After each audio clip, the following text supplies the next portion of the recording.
With quality brand name products at affordable wholesale prices, Cash and Carry is the perfect place to shop. Whether shopping for individual, business, churches, or more, Cash and Carry is sure to meet your needs. Cash and Carry of Cookeville, 931-528-8050.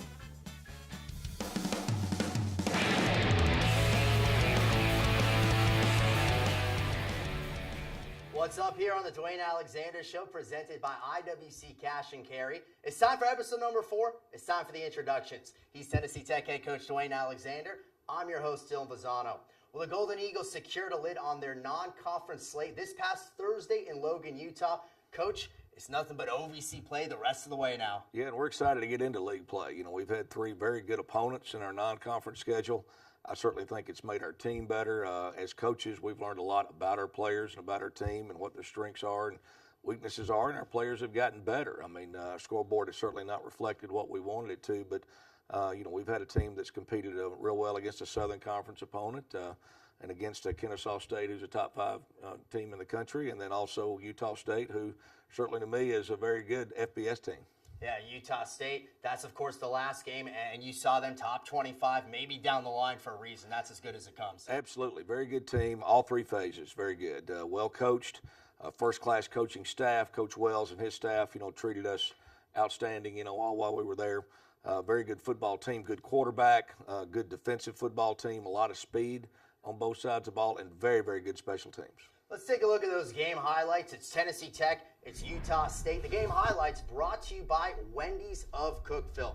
All right, Coach, beautiful send. You got the mountains, you got the elevation as well to deal with, 4,600 feet up there? And it certainly is a factor, and they play a style of play where they play really fast and get on the ball and try to run a lot of plays. And, you know, this is a big way to start the game for us, a turnover. Nice job by Jake Warwick and Shannon Fain. A big fumble recovery gives us, you know, our first play of the game is a turnover. Very first play of the game, the Golden Eagles have it. You really couldn't have asked for a better start. Here's now Tennessee Tech's first drive. Coach, 3rd down and 10. Bailey Fishery starts to roll a little bit, throws it out of bounds. So you're faced with a 54-yard field goal attempt. What's going through your mind right now? Well, in warm-ups, you always get with your kicker and see what he feels comfortable kicking. Elevation there makes the ball carry further.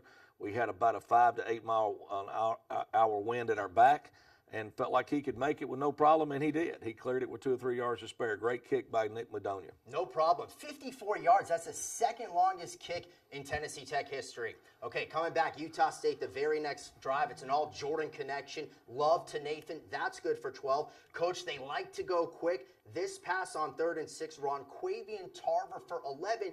Here comes Utah State, but ultimately, as we'll see on this 3rd and 12, the defense stands tall. Yeah, and what a throw here. He's on the left hash, throws it across the field, but big stop by A.J. Flemister. You know, we had made him drive it 12 plays, held him to a field goal, and really with this team here, we were hoping just to get a lot of stops, you know, bleed slow, make them have to earn everything and do it without a penalty or a turnover, you know, and we did that really in our first drive defensively. We caused a turnover. Second drive, 12 plays, made them earn it. They held them to a field goal. 3rd drive, they had it, you know, same thing. We made them take it 12 plays, you know, and not give up the big play, and you know, that keeps you in the ball game. Yeah, it's a 3-3 game. This is the second drive, one of those 12 plays you talk about. They go far side there, completes Jalen Green for 11 yards. Knocking at the door, Utah State. Coach, the big play. It's 3rd down and 4 from the 5-yard line. They're going to take the snap, hand it off to Gerald Bright. He ends up getting in for 6. Extra point good. It's a 10-3 ball game. That's right. You know, and right now, the concern that I had running through my mind is a 10-3 game, but they have run 30 snaps offensively already here in the first quarter. And our defense, we really needed something like this right here. Great catch by Darius Stafford. Good throw by Bailey Fisher. You know, and we needed some first downs right here, needed some points. Our defense needed a little rest. You know, had a little play called here and just the wrong read. The safety picked it off. If we would have thrown up the seam to the tight end, we may have had a 30-yard completion. Instead, we have a turnover, and our defense had to go right back out on the field after being out there back-to-back, 12-play drives, and they got in a hurry-up mode here. We lost to Derek Moore, a linebacker, on the second play from scrimmage with a sprained ankle.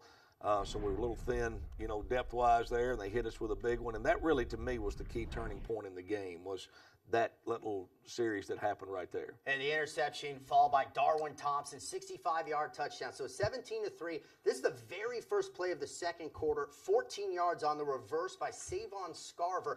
So once again, we see Utah State with a 14-point lead. 3rd and goal from the 1-yard line. Gerald Bright will not get it in. So, Coach, they're going to roll the dice, go for it on 4th and goal from the 1. Do not adjust your sets. This is not a replay. New play, 4th down. You guys hold them. That was big, and I was very proud of our defense there. They'd been on the field a lot in the first quarter, early second quarter, and to have a goal line stand, the score 17-3, big stand right here, hold them out. Really proud of our guys for that stop. 17-3, Golden Eagles would be stalled on the next drive. They hit the big tight end, Carson Terrell, almost like a basketball player out there. That's for 24 yards. Very next play, who's got the ball? It's a keeper, Jordan Love. He runs it in for the touchdown. So it's a 24-3 ball game. But, Coach, I thought this was an impressive drive coming back. It starts on a little run by Josh Cunningham. He's now an offensive player. Looked pretty good there. Absolutely. We're trying to find different ways to get Josh the ball. Hand it off like we did there, throw him the ball on some screens, get him some different touches, different ways we can get it to him. And, we're still responding well. Our guys are playing hard. Andrew Goldsmith, besides being an outstanding hard-nosed running back, has very good hands for running back out of the backfield, and we utilize him as a receiver some. He's caught a lot of passes for us this year, and we have a nice drive going here. We're starting to move the ball. Here's Cam Singletary, a true freshman out of Colquitt County, Georgia. Really good to see him getting some action here. Yeah, he had a couple of nice runs in this game and got a little confidence, which was good to see. He struggled a little bit in the Chattanooga game, his first game, but he's came back strong. It was good to see. Here we had a little bootleg call, and Bailey scrambles, gets it down to the 1-yard line, yard and a half yard line. They reviewed that play and decided he was down, and we recovered the fumble anyway. So, we're sitting here 1st and goal at the 2-yard line, and, just up front, we could not get it in. I mean, those guys were big and physical up front. We tried to run the ball a couple times. We couldn't get anything, missed on a 3rd down play. Had to settle for another field goal. But, it's 24-6. Our guys are playing hard. We responded offensively. Sideline is excited, still very live sideline. And, we're still very much in the game. The concern is, here at 3rd and 11, they had so many weapons. I mean, every guy they had, tight end was big, quarterback's big, running back, could run the ball, was so quick. So, just a very good team. And this one right here was a backbreaker right before the half. Really we played so well on special teams all year. There's a lot of white shirts there. We just missed the tackle, and again, they had excellent skill players anytime they touched the ball. Yeah, Savon Scarver, he had the touchdown pass, the long one on that 3rd and 10 the coach talked about. That last one, Jordan Nathan on the punt return. So we saw the physicality, we see the speed, probably more importantly for Utah State, and we see why they're a really good football team. Absolutely, and like I said, all their touchers of the ball on offense, quarterback, tight end, running backs, wide receivers, everybody was very, very good skill player offensively. Kick return game, very good kick returners, very good speed in the special teams, a lot of speed on defense. They're just a very good, sound, solid football team, and they played very well. And like I said, we were playing well. We had just a little sputter deal there in the second quarter that really kind of broke the game open. Well, let's take a look at what went down in the second half. We go to the 3rd quarter once again from Logan, Utah, Tennessee Tech, and Utah State, the Aggies. So, Golden Eagles, they end up going 3 and out on their first offensive possession. This is the very first play for Utah State. Devin Tompkins makes the adjustment, reverses the reverse, takes that run for 27 yards. Utah State comes out in this 3rd quarter on the opening drive. Coaches a 3rd down and 1. Trey Miller, he rushes it for 6 yards, and Utah State coming again. Yes, and again, that happened to us several times there. The first play you saw where we had them hemmed up really for a 1-yard loss or so, but they were able to, so much quickness, broke it out the back end a couple times and made something. And again, they put so much pressure on you with all their skill players. So at this point, the Golden Eagles coach, he turns to Luke Ward, gets an opportunity, starts to put together a good drive. That's the very first play of the drive. Andrew Goldsmith picks his way for 8 yards.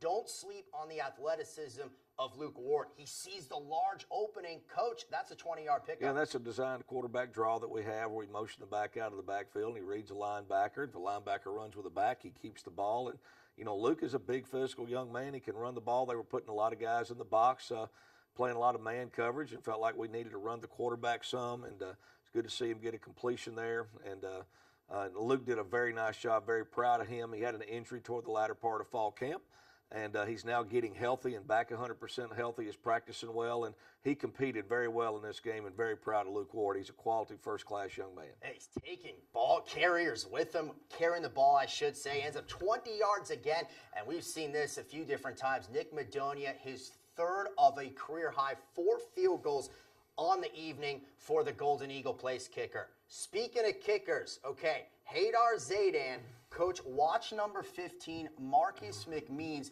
He is going to make a big-time play on this football, and who recovers it right here? The kicker, and he was shocked that he got the ball, but I've never seen a young man more excited for a fumble recovery in his life. He was so excited to get that. He was trying to hold the ball up, but he was just beside himself, which was awesome to see. The guys were excited for him, and he's kicked off very well for us all year. Then to go down and recover his own fumble was great to see, and great to see Marcus McMeans make that play. Marcus is an unselfish young man, plays great on our special teams. Bryson Tolley had played well there on our special teams. Storm Williams, Seth Huner. We've had a lot of guys who really all they do is play special teams for us, and they take a lot of pride in it. And that was Josh Cunningham. He's talking about pride. It's late in the game. He has the good kick return. This is a 4th down play, and for the 3rd time, Luke Ward gets exactly 20 yards on a rush. We're going to see him run the football a little bit more. I know you talked about earlier, but definitely a capable quarterback. Absolutely. No, Luke is very good. Like I said, he had a spell there in fall camp where he was hurt, and was out for a while, but he come back and did some really nice things. Good to see DJ Worthy get a carry there. DJ had a shoulder injury during camp, and it's just now getting back healthy.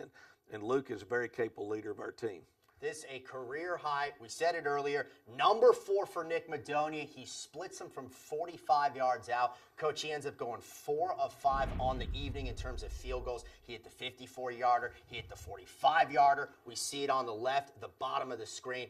I mean, he just had an exceptional night. He did. He had a great night, and really the one field goal that he missed, really, we had a free guy, had a protection issue there that really caused him to alter the kick. It wasn't a great snap. It wasn't a great protection. I think that really, if we'd have had that sound, I think he would have made that one because he really hit the ball well on that kick. But Nick had a fantastic night. Obviously, as a coach, we love Nick kicking field goals. We'd rather kick extra points than field goals, and we had several opportunities, 2 big opportunities in this game where we've got the ball inside the 5-yard line, and we got field goals instead of touchdowns. And we look at some of the stats, and Jordan Love, the quarterback for Utah State, 236 passing yards, 2 touchdowns. He had a rushing touchdown.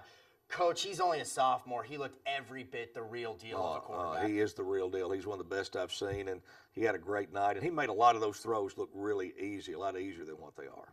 Well, the Golden Eagles, they secured their final non-conference game of the season. They were actually one of many Ohio Valley Conference teams to do so. We will show you what went down across the OVC. It's now time for the OVC scoreboard, and that is brought to you by the Golden Eagle Golf Club.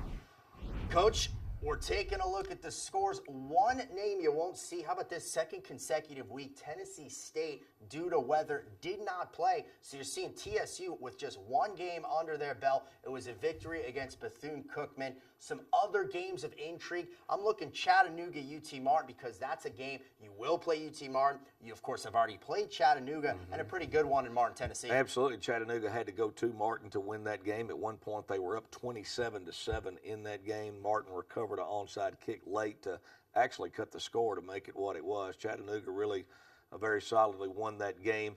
I thought Southeast Missouri State, Southern Illinois has got a very good team, and to see that score, that was one to where Southern Illinois had beaten Murray State earlier in the year, pretty solid, and for SEMO to win that game was big. And then, of course, you see Eastern Kentucky has played 2 FBS schools very close in Bowling Green and Marshall. Yeah, they just played Marshall, the narrow loss to Bowling Green. We look at the standings, and once again, hey, deja vu all over again. Everyone on the left, 0-0. Everyone's dead even. That's the key column. And if you look on the right, really, we talk about TSU's only played 1 game, had 2 that were canceled. Everybody on the right-hand column there, everybody's had a loss. A lot of people have played FBS teams, and things like that. It's some very tough matchups out of league play. But really, conference play is, especially FCS football, it's what makes all the difference. everybody right now has a chance to compete for a chance to play in the playoffs and play postseason if you could win your conference. And you look, the Golden Eagles will be playing Jacksonville State. The other OVC games, Austin P is at UT Martin this Saturday, Tennessee State is at EIU, and Southeast Missouri is at Eastern Kentucky. So, Coach, everyone is going to get it started this weekend. Well, I think everybody will have a good idea, really. The FCS overall and the OVC will have a good understanding of where everybody is at after this week, a good barometer and a good gauge. And Tennessee Tech will be at Jacksonville State. We'll get Coach's comments on the matchup with the Gamecocks. We'll also take a look at our player profile as well as our Mic'd Up segment. All of that to come when we return on the Dewayne Alexander Show. More Tennesseans are turning to the state's best public university, Tennessee Tech. Tech produces bold, fearless, confident graduates who get an outstanding return on investment, who graduate with the least debt in the South, almost half with no debt, earning higher mid-career salaries than graduates from other public universities. Tennessee Tech, just like our state, is soaring to great heights. As president, I encourage you to learn more about Tennessee Tech. We transform lives every day. Tech is Tennessee. We are more than just athletes. We inspire scholars. We inspire leaders. We inspire champions. We inspire family. This is the Ohio Valley Conference. We say hello again on the Dewayne Alexander Show, presented by IWC Cash and Carry. It is time for our player profile segment. This is a critical piece for any football team, and I'm excited to hear about this young man's story. It is now time for our player profile. That is brought to you by the OVC Digital Network. My name is Norman Ham. I'm offense lineman. I'm a junior.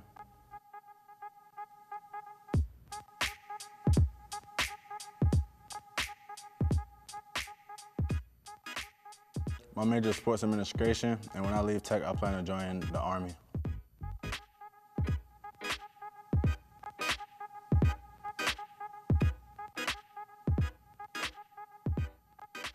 I'm from Walterboro, South Carolina. The similarities is pretty much like Cookeville. In my city, it's not like a whole lot to do, but Cookeville is like a lot of more community engagement and people come out and support.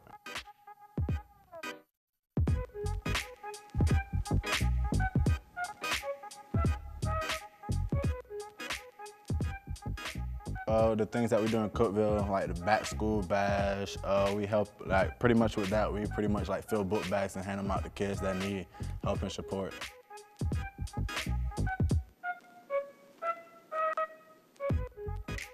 Pretty much what motivates me is just the grind of getting better. Like if I see like my teammates like down and stuff like that, I know I have to get better in terms to make the whole team better.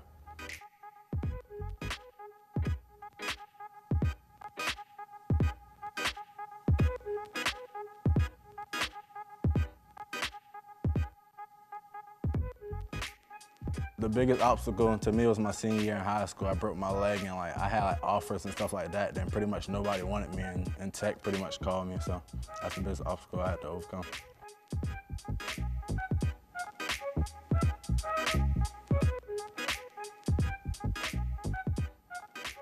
Personal goal is to be all OVC and just for us to win the championship. Well, Coach, I know when you talk about your offensive line, there's a lot of youth on it, but it's good to have a guy junior like Norman Ham. Absolutely. Norman's just an outstanding young man. He does a lot of our community service things that our guys, sign up and do. Norman's always wanted to get involved with that. A very coachable young man, always got a smile.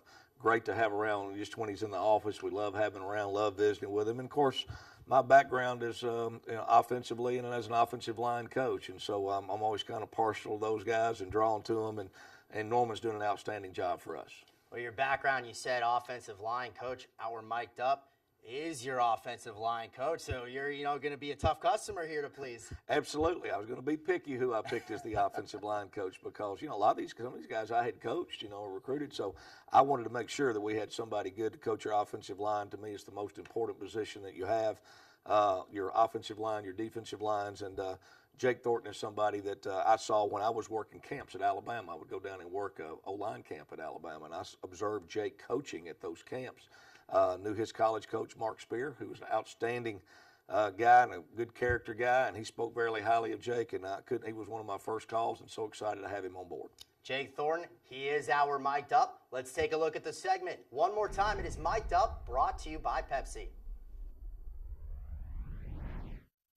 Somebody on defense just wide 80, race it, go. Strike him in the hand, strike him right there, okay?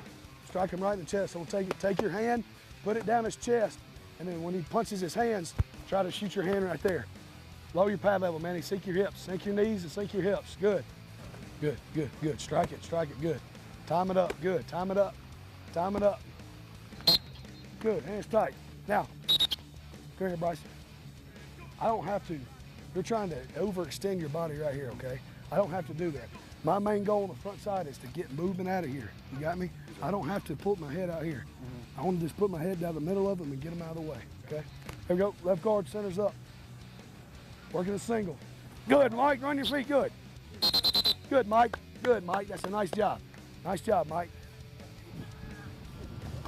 Don't miss. Now, reshoot it. I let them have it so I can reset it. Yeah, but you got to now when you hold on to the outside of them, the second time, reshoot it, okay? Here we go, Kurt. Good, Kurt, good, good, good. Good, Kurt. Nice job, Kurt. Great shot, Kurt. Good. Nice job. Here we go, two's up. Set. Good, Schaefer. Good, Schaefer. If you will keep your hands tight, nobody will be able to beat you if you keep your hands tight. Good. Look where your hands are, Manny. You can't block anybody when my hands are on his back. Shoot your hands tight. Here you go. See where you are? You're standing in his lap, okay? You got to stop penetration. You got me, Riley? Stop penetration. Set vertical. Don't shoot till you got to. Set. Good. Good. Now I'm right here, and he's back off of me. Take my hand, collapse his hip, run him off the cliff, okay? Hey, nice job, 57. Nice job, Mike. Great job, Mike. Nice job. Keep pounding that thing, OL. Keep pounding it, okay? Get out there. Good. Go, Zerk. Find the football. Nice job, guys. Great job, guys. Great job. That's a great freaking job. That's a great job, yep. Good. Nice job, guys. That's a great job. It's a great job, tight ends. That way to run the rock. All right, Coach, you're the former offensive line coach. You saw Jake's mic'd up. What do we think? Well, I love Jake Thornton, and he and his wife, Alyssa. He's just a special guy, and like I said, I'd met him at working football camp at Alabama, and he actually coached up all the coaches in that camp as far as what instruction and drills we'd be doing. Very impressed with him. I remember going up to the offensive line coach, Brent Key at Alabama, going, hey, who is this young guy? And then he played at Western Carolina. I talked to his college coach, who had nothing but rave things to say about him, great things to say. He was a team captain at Western Carolina and, started there throughout his career. So just couldn't have brought in a better guy. And he's an outstanding recruiter. I mean, he loves football. He's a football junkie, which your offensive line coach needs to be. An outstanding recruiter, has excellent recruiting connections. So I couldn't be more excited to have Jake and Alyssa as part of our program. We heard from an offensive lineman. We saw the offensive line coach, Jake Thornton. We know offensive line will be a key factor in the game against Jacksonville State. We're going to preview that game, but first, a quick break. So stay with us right here on the Dewayne Alexander Show.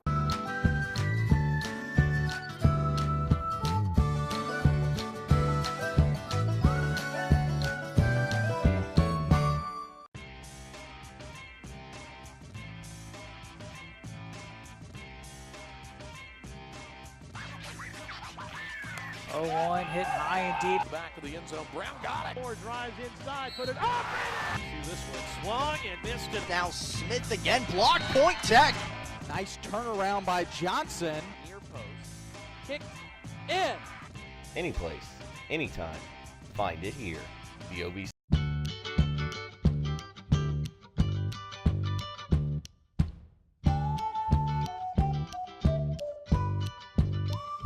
Back again on the Dewayne Alexander Show, presented by IWC Cash and Carry.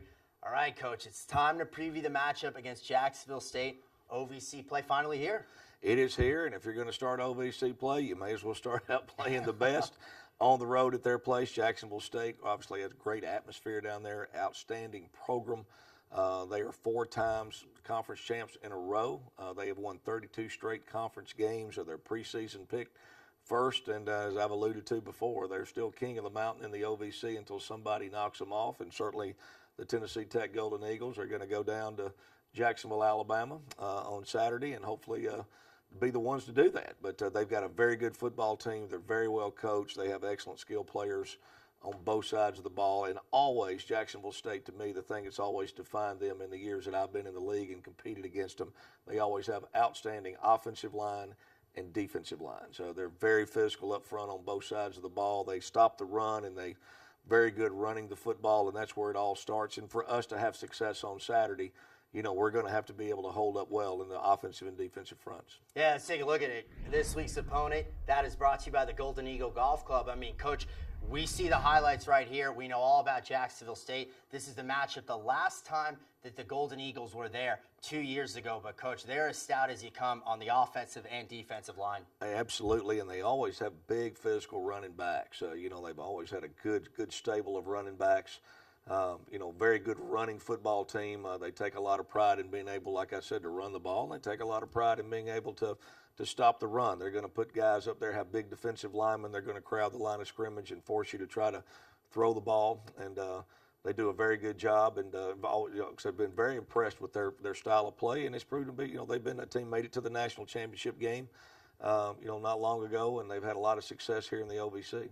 And you look at the way their season has gone so far. They're 1-1. They played in that kickoff game, week 0, against a very good North Carolina A&T game. Lost that run right down to the wire. Then they had a week off. They just beat Mississippi Valley State 71-0, and then they have another week off before they play the Golden Eagles. That's right. Yeah, they're sitting home, you know, resting up. I mean, they're going to be as healthy and fresh as they can be. North Carolina A&T is ranked 5th in the country, and really, Jacksonville State shot themselves in the foot to me in that game. They had a very, very good team, and I feel like they certainly are a better football team than North Carolina A&T. But conference play, it's 0-0, and that's what they're looking at. That's what they're telling their guys. You know, we've played a couple non-conference games. It's time to get into OVC play, and they're going to want to try to defend their, you know, their championship, which they've won the last 4 years, and that's going to try to defend their home turf. They play very well at home. They have excellent crowd support there. It'll be exciting for our guys to go in there and play, but we have already been on the road to Chattanooga. We've already been out to Utah State. We've already played a Kennesaw State, a top 5 team. So we've played some very, very good football teams. We'll be prepared for this game. All right, Coach. Well, hey, good luck Saturday night in Jacksonville, Alabama. Yes, thank you. 6 o'clock is the game in Jacksonville, Alabama. You can watch it on ESPN+. You can listen to it on 98.5 KISS FM. And, of course, you can read all about it in the Cookeville Herald-Citizen. For Coach A, I'm Dylan. We say goodbye here on the Dwayne Alexander Show.